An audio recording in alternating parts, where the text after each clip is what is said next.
Bienvenue dans La Leçon, le podcast sur l'art d'échouer. J'ai la joie aujourd'hui de recevoir Joël Dicker, l'auteur qui a vendu 12 millions d'exemplaires et qui m'a fait découvrir et aimer le genre policier avec la vérité sur l'affaire Harry Kéber.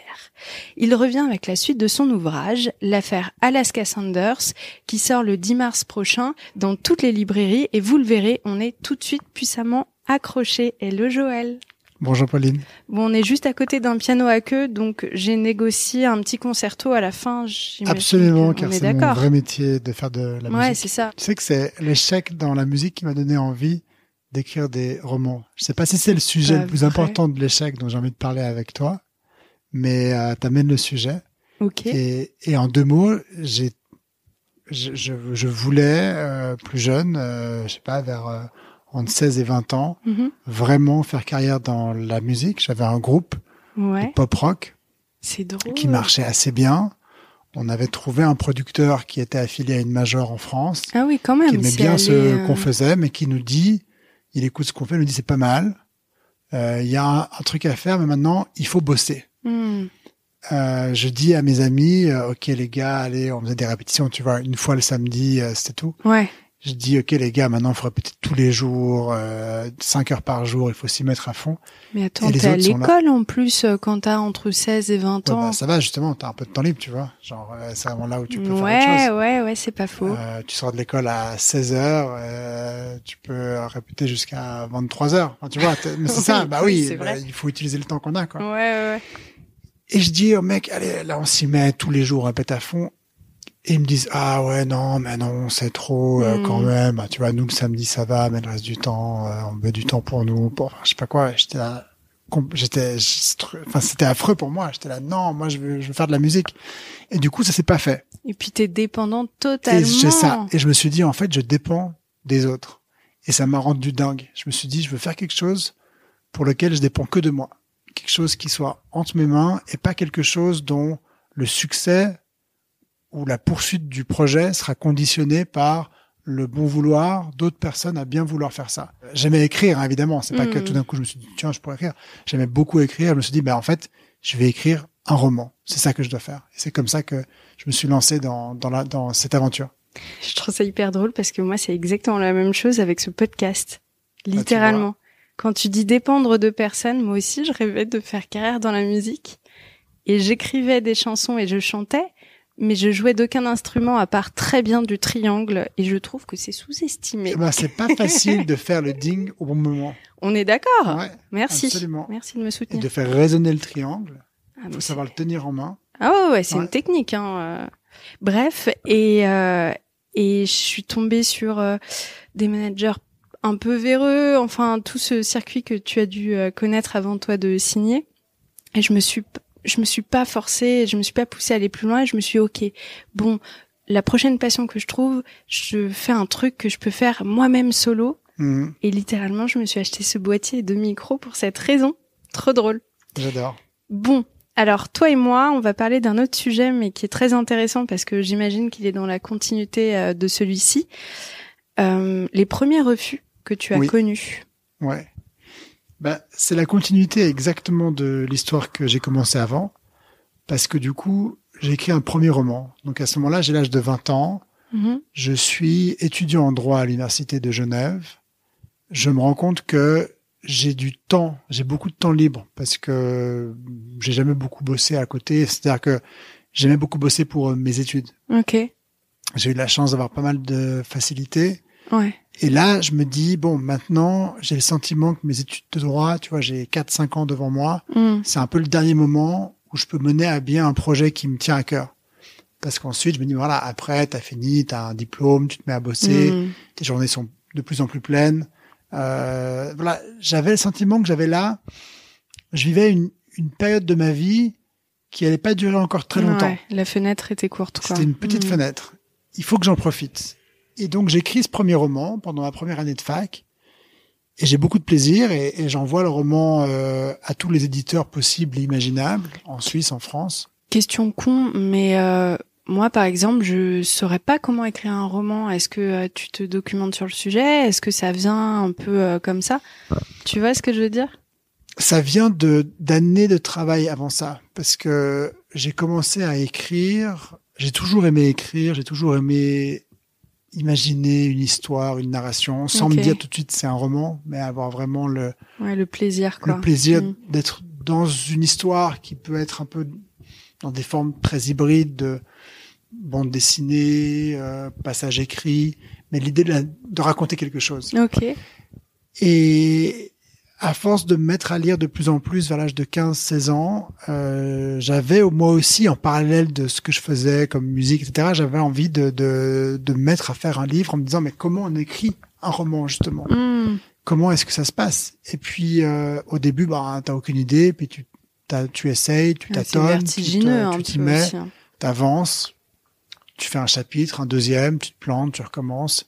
C'est vraiment un apprentissage sur le tard, parce qu'il n'y a pas une université de l'écrivain, il n'y a pas une faculté de l'écriture, il n'y a pas une école de l'écriture.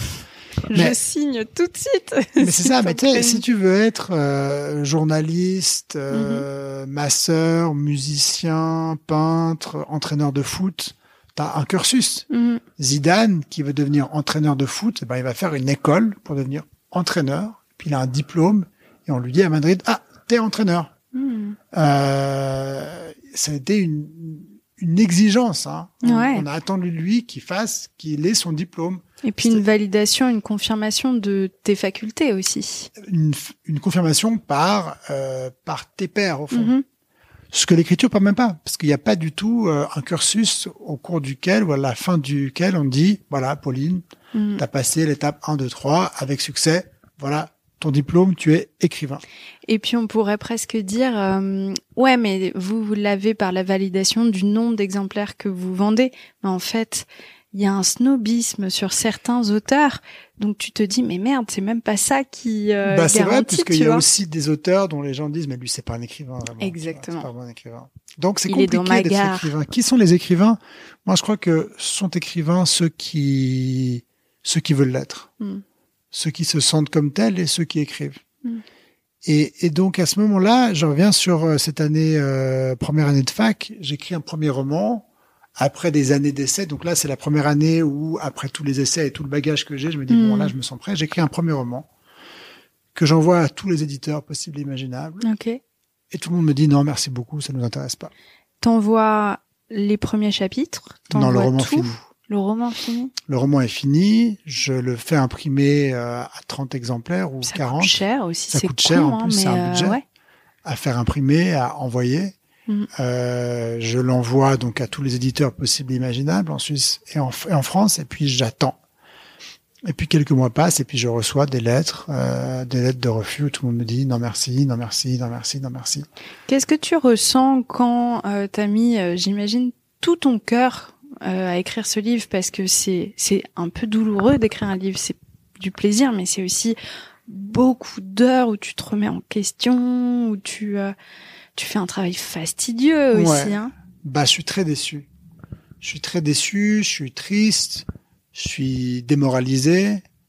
En plus, ça ne contribue pas à mon épanouissement, parce que c'est une période de ma vie où je me dis, au fond, j'ai l'impression que c'est ça que je veux faire.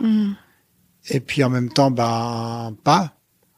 Et donc je suis très embêté. Ça me met un peu en porte-à-faux entre l'identité que je ressens à l'intérieur de moi et la perception que les autres ont de moi, parce que du coup, moi à ce moment-là, qu'est-ce que je suis? Je suis un étudiant en droit, ce qui n'est pas infamant en soi, mais ce qui me convient pas complètement, c'est que je vais pas beaucoup en cours. Et j'ai pas des très bonnes notes. Et du coup, j'ai l'impression que je me dis, nulle part à ta place, quoi. Mais je suis pas à ma place. Et mes profs se rendent pas compte et ils pensent que je suis un touriste. Mais en fait, si je viens pas en cours, c'est parce que j'écris un livre et donc j'ai un autre projet. Et donc, j'étais vraiment un peu en porte-à-faux avec moi et je me dis, bon, il faut que je continue. Et donc, je me remets à écrire et j'écris un deuxième roman, deuxième année de fac, que j'envoie à tous les éditeurs possibles et imaginables. Et je reçois de nouveau ces lettres en me disant merci beaucoup, mais non merci. Oh la vache, c'est dur. C'est dur parce que la première fois, malgré tout, ça Bon, déjà, c'est un âge où on n'a pas confiance en soi, on se connaît pas encore. Ouais. On peut avoir très confiance en soi dans certains domaines et puis pas du tout dans d'autres. Et là, tout d'un coup, l'autorité que tu admires parce que tu as envie de faire partie de ce milieu-là te dit merci, non merci. C'est courageux quand même de refaire une tentative. Je sais pas si c'est courageux ou si ça va justement révéler quelque chose de mon envie. Parce que j'écris un 3e roman que j'envoie à tous les éditeurs possibles et imaginables et tout le monde me répond non merci, non merci beaucoup. Et donc j'écris un 4e roman que j'envoie à tous les éditeurs et tout le monde me dit non merci, ça m'intéresse pas du tout, merci beaucoup. Donc j'écris un 5e roman que j'envoie à tous les éditeurs et tous les éditeurs me disent non merci, ça nous intéresse pas beaucoup. C'est à 66 ans que... Et là, entre autres, parmi les lettres de refus, je reçois aussi une lettre de l'université qui me dit vous êtes viré de la fac parce que vous n'êtes pas en cours. Ah la vache. Et bien effectivement, je n'ai pas en cours parce que j'écrivais mes livres, donc j'étais très occupé. Donc tu chômais pas pour le coup. Je contacte le recteur et je lui explique que voilà que j'avais d'autres projets, que que c'est un peu cruel de me virer à vie, de me bannir à vie de la fac, que peut-être qu'on peut me réintégrer avec un avertissement et c'est ce qu'ils font. Tu vois, t'étais déjà écrivain parce que t'as réussi à je l'ai embobiné. Il y a cru. À l'écrit. Du coup, j'ai réintégré la fac. J'ai fini mes derniers mois de fac. J'ai obtenu mon diplôme. J'ai trouvé un travail. Alors, à ce moment-là, la voie logique, parce que j'avais mon master en droit, tout le monde me dit, passe ton barreau. Ouais. Et puis, voilà, quoi. Ouais. T'as encore 6 mois à faire. T'as ton barreau en poche et après, t'es avocat. Ouais, c'est une vie toute tracée. Exactement. Ouais. Et là, je me dis surtout pas. Je me dis surtout pas parce que si je mets le doigt dedans, si je mets le doigt dans l'engrenage de passer le barreau, après je vais trouver un taf et puis après je vais travailler et puis je vais jamais aller au bout de ce projet. Puis là, il m'est arrivé une illumination par rapport à moi parce que à ce moment-là, je vais toujours pas très bien. Hein. Je suis toujours un peu inquiet de la suite. Tu vois, là, j'ai 25 ans, ce qui à la fois est très jeune. Avec le recul, aujourd'hui, je me dis 25 ans, c'est jeune, mais quand tu as 25 ans, que tu sais pas ce que tu veux faire de ta vie, et que tes autres copains ont fini leurs études de médecine, de droit ou de peu importe ce qu'ils font, et qui sont dans la vie active, et qui sont non seulement dans la vie active, mais contents d'y être, dans un métier qui les épanouit, et dans lequel ils ont vraiment l'impression d'avoir une résurgence de leur identité, de se sentir eux-mêmes. Et toi, t'es là, tu galères, le train est parti tu sais pas ce que tu vas faire, c'est angoissant. C'est horrible le quart de siècle. Moi, j'étais chez Cosmo à l'époque et j'avais écrit un article qui venait des tripes disant mais je n'aime pas mes 25 ans parce que justement t'as plus le droit à l'innocence que t'as ou il est jeune. Tu vois, t'as plus droit à ça, mais t'es pas encore assez vieux pour avoir plus de connaissances de toi-même. Enfin, c'est vraiment un âge charnière qui est compliqué à vivre. Bon, après, tu te rends compte quand t'as 40 piges qu'à 25, t'étais un bébé, quoi. Oui, je viens d'avoir 30 ans, alors laisse-moi tranquille. Tu vois, t'es encore un bébé, alors. Mais t'es encore un bébé. Mais la société te montre bien que tu l'es plus totalement. C'est vrai. Et du coup, là, je me dis, mais attends, je vais faire mon barreau, devenir un avocat. Je vais prendre ma retraite à 65 ans, disons. Ça veut dire dans 40 ans. Est-ce que, à 65 ans, quand je regarderai en arrière et que j'ai été avocat pendant 40 ans ou pendant 38 ans, est-ce que ça fera une différence? Je me dis, probablement pas.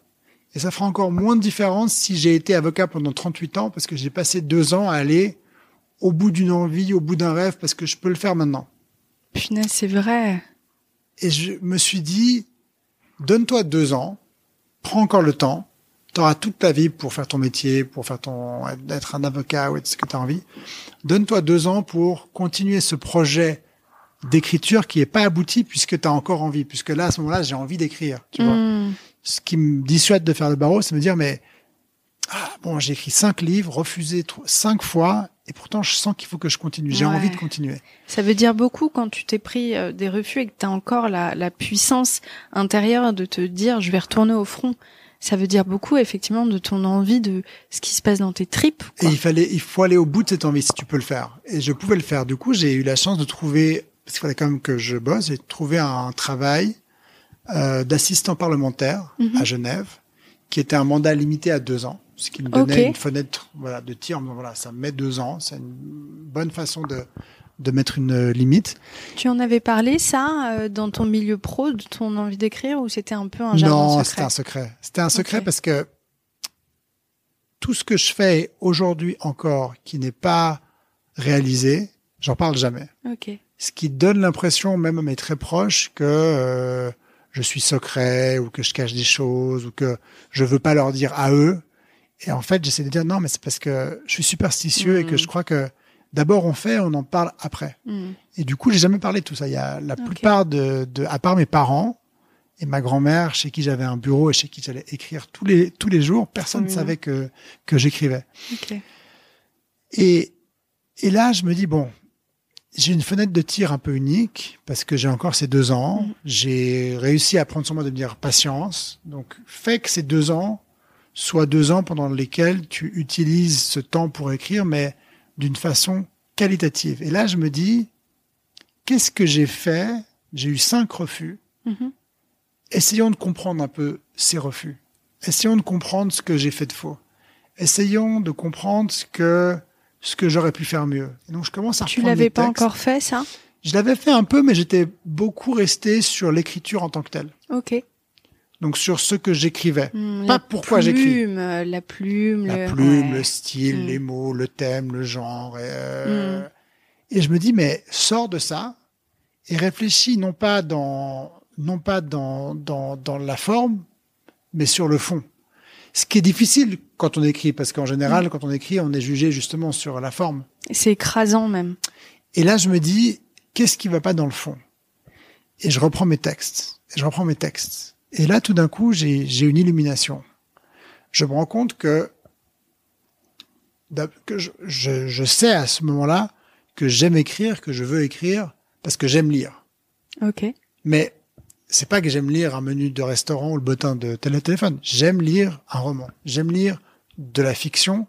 Et pourquoi est-ce que j'aime lire? Justement parce que je suis dans des années pas super joyeuses de ma vie, sans drame, mais simplement parce que, comme beaucoup de jeunes de 25 ans, je suis pas complètement en adéquation avec qui je suis, ce que je veux faire, je me cherche. Et la littérature, elle est une façon de me sortir de ça. Et j'aime lire parce que quand je lis, je suis plus un petit gars de 25 ans qui sait pas ce qu'il va de sa vie. Je suis dans le roman. Je vis une vie dans la vie. C'est pour ça que j'adore le fantastique en l'occurrence, parce que ça te sort totalement. Tu sors de ça. C'est vrai. Et là, je me dis, en reprenant les textes que j'ai écrits, je me dis, mais j'ai pas fait ça. Ça fait 5 romans que je fais plutôt de l'autofiction, que je raconte ma vie, que je me raconte moi, que je raconte qui je suis. Mais je sais qui je suis. Je me connais moi puisque je vis avec moi. Et je me dis, j'ai pas écrit ce que je lis. Et il y a une différence entre moi lecteur, moi Joël lecteur et moi Joël écrivain. Or, c'est pas normal. Il y a quelque chose de faux parce que si j'écris, c'est parce que j'aime lire. Et donc je me dis, il faut que j'écrive de la vraie fiction. Il faut que je sorte de moi-même. Il faut que je m'éloigne de moi. C'est marrant parce qu'on le ressent vraiment dans tes ouvrages où t'as une écriture pour moi qui est très photographique. C'est assez imagé, tu crées une ambiance, tu vois presque un peu le brouillard dans tes... Et je comprends d'où ça vient. Mais ça vient de l'appel peut-être que je fais au lecteur de convoquer son imaginaire. Peut-être, et de l'utiliser. Et du coup, je me mets à écrire ce livre. À ce moment-là, je pars en voyage aux États-Unis, qui est un pays que je connais très très bien parce que j'ai passé toute mon enfance, toutes mes vacances en France sur la côte Est. Et je retourne, ça fait quelques années que je suis pas retourné, je retourne seul dans le petit bled, dans le Maine, sur la côte Est, un tout petit village, où j'ai passé toute mon enfance. Et c'est un endroit très particulier parce que ça a été pour moi l'endroit des possibilités. Pourquoi? Parce que quand j'étais enfant, j'allais systématiquement tous les étés dans cet endroit, sur ces plages, dans ce village, où j'avais des cousins qui avaient une maison. Il y en a qui sont à Kimiak, tu sais. Et c'était un endroit particulier pour moi. Pourquoi? Parce que quand t'es enfant et que t'as les vacances d'été, t'as une vraie pause unique dans ta vie avec une promesse qui n'existe plus ensuite. Ouais, c'est clair. T'as la promesse que t'as fini tes cours au mois de juin et qu'au mois de septembre, tu vas recommencer une nouvelle année. tu vas recommencer une année de plus. Donc t'as eu un avancement dans la vie et en même temps t'as carte blanche puisque tout ce qui a eu lieu avant est effacé. Ouais. Et j'ai en mémoire les années épouvantables de mon enfance où on avait, je sais pas si t'avais ça aussi, on avait à l'école primaire des pupitres qui s'ouvraient à l'intérieur desquels on rangeait toutes nos affaires. Mais j'aimais trop, moi j'avais ma vie. Mais moi je détestais ça. Pourquoi ? Parce que, comme je le disais avant, ça te figeait. Je faisais pas de devoirs. Je faisais pas mes cahiers. Je remplissais pas mes cahiers. Je faisais absolument rien en cours. Ce qui fait que le pupitre était une espèce de poubelle géante dans laquelle je jetais absolument tout, qui était vraiment la preuve de mon ascolarité. Et ma crainte pendant toute l'année, c'était que le prof vienne, ouvre le pupitre et voit ce qu'il y avait dedans. Mais non. Et le dernier jour de l'école, on vidait le pupitre. Et c'était un moment de libération totale parce que je jetais tout. Je vidais ce pupitre, tout disparaissait, je nettoyais tout et je quittais la classe en me disant « Je reviens ici dans 2 mois, ce sera une nouvelle année et là, cette fois, je vais bien travailler, c'est sûr. Je vais faire mes cahiers, je vais faire mes devoirs, je serai un bon élève. » Et je vais pas repasser de nouveau 10 mois de ma vie avec cette angoisse que le prof ouvre le bureau et découvre que je fous rien. Bon, évidemment, tout se repassait. Tout se repassait, mais du coup, année après année, je partais aux États-Unis pendant ces 2 mois. Et pendant ces 2 mois, je me faisais la promesse à moi-même d'un monde imaginaire, d'un monde meilleur, d'un moi meilleur, d'un moi plus heureux, plus épanoui, plus accompli.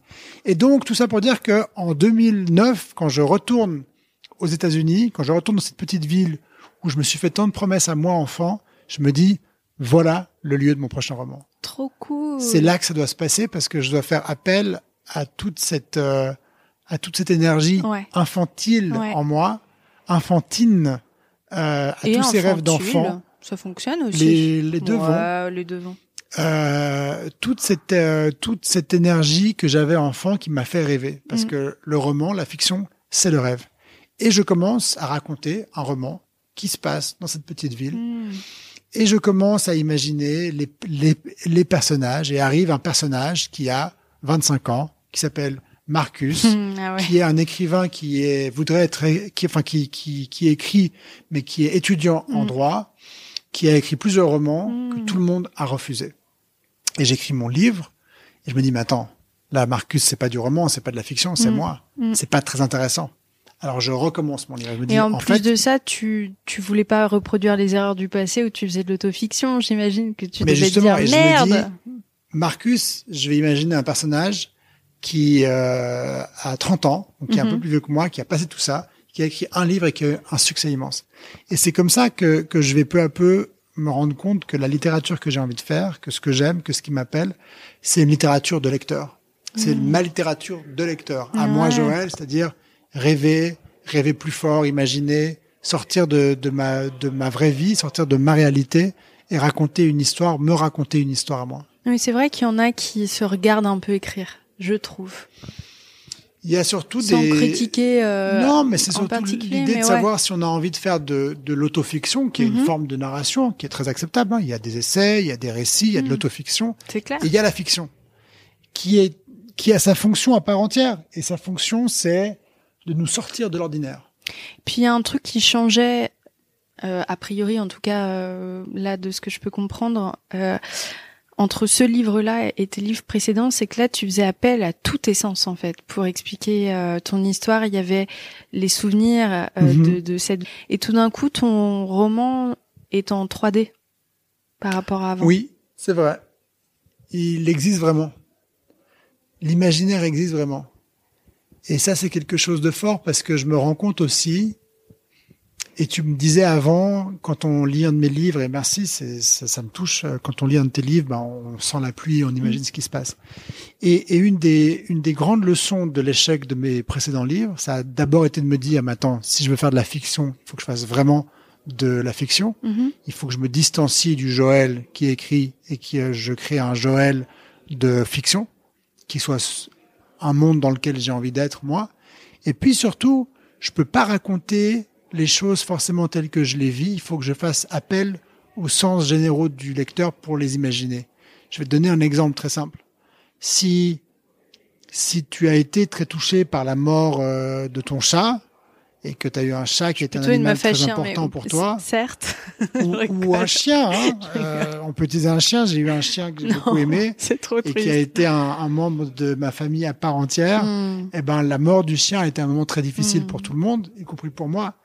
Mais je crois que ce serait très difficile à raconter dans un livre. Parce que si tu parles d'une personne qui est tellement touchée par la mort de son chien qu'elle en mange plus et qu'elle en dort plus, les gens auront peut-être tendance à dire, mais attends, c'était qu'un chien, quoi. Tu vois, il y a des choses plus graves dans la vie qu'un chien. Et donc je me dis, il faut pas que je fasse appel à des éléments personnels. Il faut que je raconte des éléments personnels en faisant appel aux éléments personnels de chacun. Okay. En faisant appel à l'imaginaire du lecteur et en lui laissant suffisamment de place pour qu'il fasse ressurgir à travers mes livres des éléments personnels de sa vie pour qu'il vive ces moments vraiment. Que ce soit pas le récit de mes moments auxquels le lecteur prête gentiment une oreille plus ou moins attentive, mais que ce soit le récit du lecteur pour lui. Oui, c'est ça. Joël, t'aurais pu faire un journal intime si tu voulais diser. Mais c'est vrai. Ouais, c'est vrai. Ouais, c'est hyper intéressant.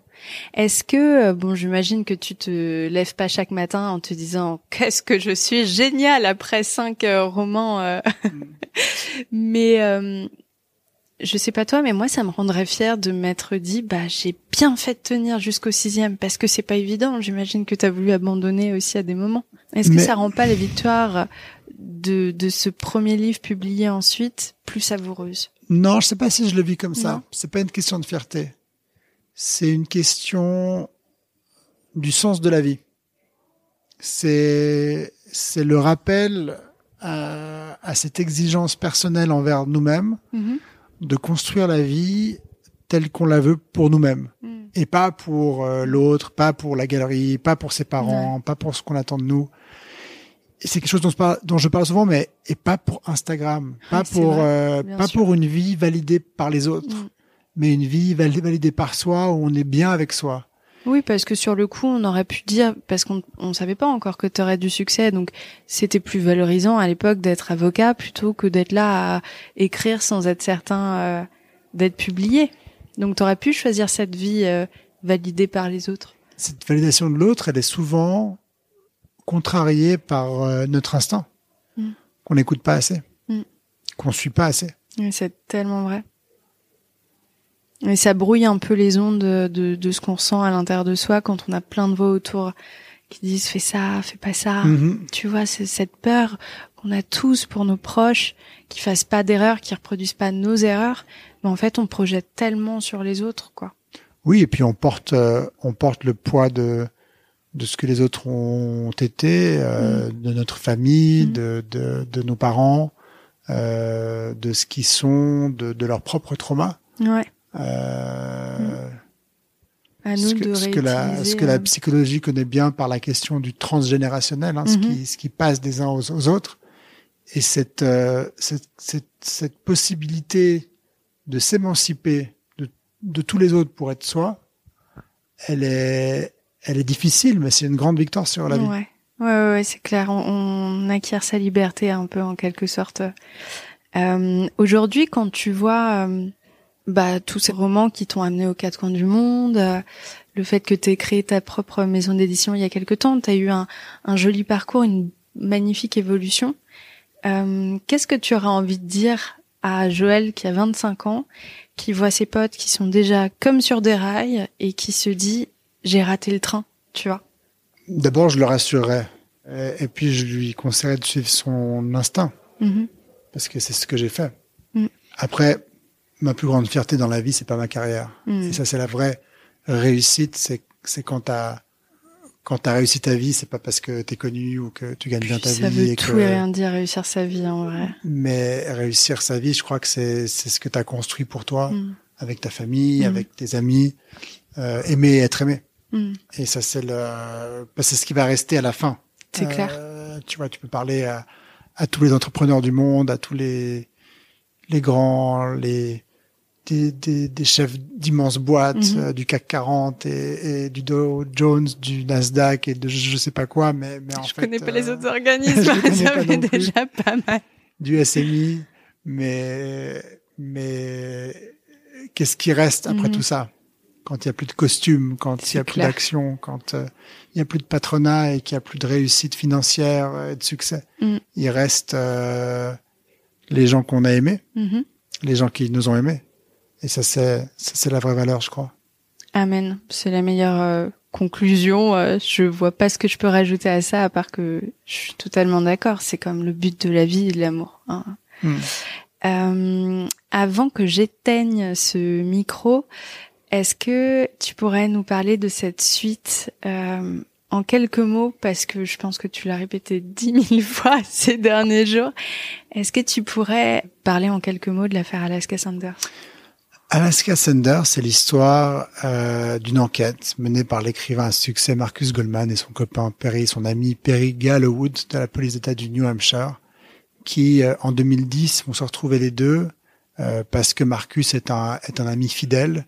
Il va se retrouver à aider Perry Gallowwood à rouvrir une vieille enquête. L'enquête qui a eu lieu en 99 sur une jeune femme originaire du Massachusetts, qui était une actrice qui avait tout pour faire une carrière extraordinaire, dont la destination était plutôt New York et qui s'apprêtait à quitter sa petite ville à l'âge de 22 ans pour aller à New York faire une carrière qui l'attendait, et qui se retrouve, pour une raison qu'on ignore quand le livre commence, dans un petit bled du New Hampshire qui s'appelle Mount Pleasant, qui travaille dans une station-service au bord d'une route et qui va être assassiné un soir d'avril 99. Et cette enquête, à l'époque, en 99, qui est rapidement menée, dont les preuves amènent très rapidement vers un suspect qui est arrêté, qui avoue, qui est condamné, va rebondir en 2010 par une lettre anonyme adressée au policier Perry Gallowwood, qui justement, comme je le disais, va devoir rouvrir cette enquête et rouvrir un petit bout de sa vie et comprendre ce qui s'est passé en 99. Tu vois, c'est pour ça que je préfère que tu en parles. T'en parles beaucoup mieux que moi. Une chose est sûre, et un dernier point important, je pense, c'est très chouette d'avoir lu la vérité sur l'affaire Harry Kéber, parce qu'évidemment, on reparle d'Harry, qui est l'absent du début, mais on peut vraiment, je pense, le lire. C'est pas indispensable. C'est pas indispensable. Oui. Il faut pas que ce soit un frein à l'achat, parce qu'en fait, on passe un super bon moment. Il y a des trucs que j'avais oubliés, parce que ça fait des années que j'ai lu. Oui, Harry Kéber a 10 ans, et c'est pas le but. Quand je dis que c'est la suite de Harry Kéber, c'est la continuité. Ouais. C'est ça. Parce qu'on peut les lire, ceux qui le veulent peuvent lire. Harry Kéber se passe en 2008-2009, Alaska Sanders se passe en 2010-2011, et après il y a un autre de mes livres qui s'appelle le livre des Baltimore qui se passe en 2012. Donc ces 3 livres ensemble forment une trilogie chronologique, mais on peut les lire indépendamment les uns des autres sans aucun souci. Ouais, c'est important. Bah écoute, merci beaucoup Merci Joël. À toi. Ça fait du bien de se dire, et je pense à tous ceux qui ont envie d'écrire et qui ont peur de l'échec, que ça fait partie du processus, et que parfois là où on est, c'est pas la fin de la destination du train. L'expérience est la somme de nos échecs. Magnifique. Merci beaucoup. C'est Wilde, je crois. C'est pas moi. Oscar Wilde. J'espère que cet épisode vous a plu et vous a inspiré à aller au bout de vos rêves. Si vous voulez suivre les coulisses de la leçon, n'hésitez pas à me follower sur Instagram, Paulette_Grisoni, sur Twitter, podcast LL en majuscule, ou sur Facebook, La Leçon Podcast. On se dit à très vite pour un nouvel épisode.